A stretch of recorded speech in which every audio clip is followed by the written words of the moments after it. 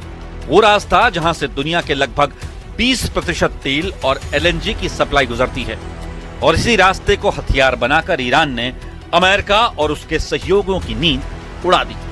Switzerland में हुई पहले राउंड की मीटिंग में अमेरिका और ईरान के बीच भले ही कई मुद्दों पर समझौता हुआ, लेकिन हॉर्मुज गलियारे पर ईरान का स्टैंड पहले जैसा ही नजर आ रहा है। तेहरान के टॉप नेगोशिएटर मोहम्मद बाघेर कालिबाफ ने दो टूक शब्दों में कहा कि हॉर्मुज जैसा पहले था वैसा कभी नहीं रहेगा। मतलब हॉर्मुज को पूरी तरह से ईरान कंट्रोल करेगा। ईरान चाहता है कि हॉर्मुज को लेकर ऐसी व्यवस्था बने जिससे ईरान की नौसेना, कोस्ट गार्ड और राजनीतिक नेतृत्व के बीच सीधा संवाद हो सके। ईरान हॉर्मुज में हॉटलाइन टेलीफोन लगाना चाहता है ताकि किसी टैंकर, ड्रोन या मिसाइल को लेकर पैदा हुई गलतफहमी को रोका और सुलझाया जा सके, जिससे पूरा इलाका फिर से युद्ध में न झोंक दिया जाए। यानी जिस तरह शीत युद्ध के दौरान अमेरिका और सोवियत संघ के बीच रेड फोन बना था, क्या वैसे ही हॉटलाइन अब हॉर्मूज के लिए बनेगी? सीज फायर के बावजूद तेहरान साफ संकेत दे चुका है कि युद्ध से पहले वाली स्थिति शायद वापस नहीं आएगी। ईरान का नेतृत्व कह रहा है कि हॉर्मूज का प्रशासन और निगरानी अब उनके हाथों में रहेगी, यानी समुद्री रास्ते पर कंट्रोल का सवाल अभी भी उलझा हुआ है।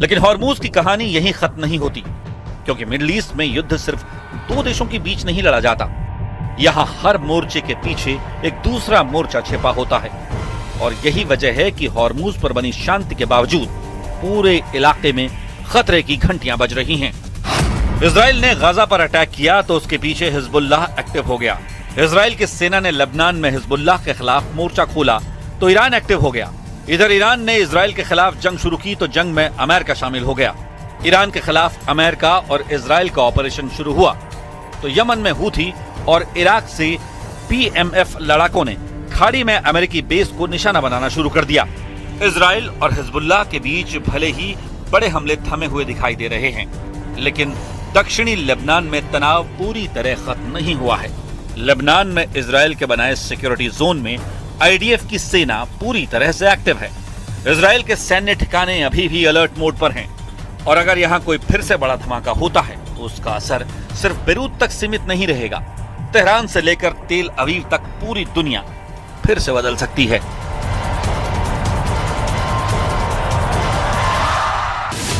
ईरान पर हुए हमले के बाद मार्च में हूथियों ने इजराइल पर बैलिस्टिक हमला कर दिया था। IRGC और हिजबुल्लाह के साथ तालमेल करते हुए हर फ्रंट पर जंग लड़ने का ऐलान कर दिया।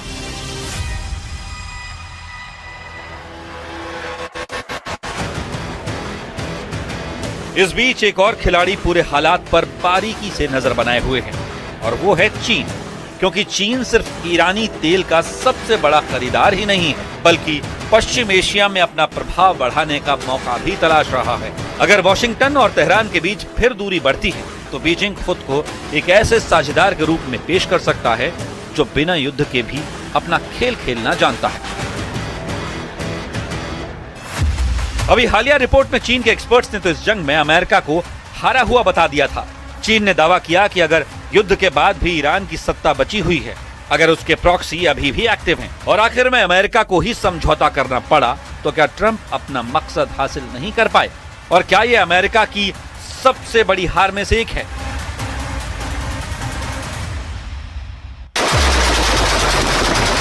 लेकिन सबसे ज्यादा बेचैनी इराक को लेकर है, जहां ईरान समर्थित कई लड़ाका गुट अभी भी एक्टिव हैं।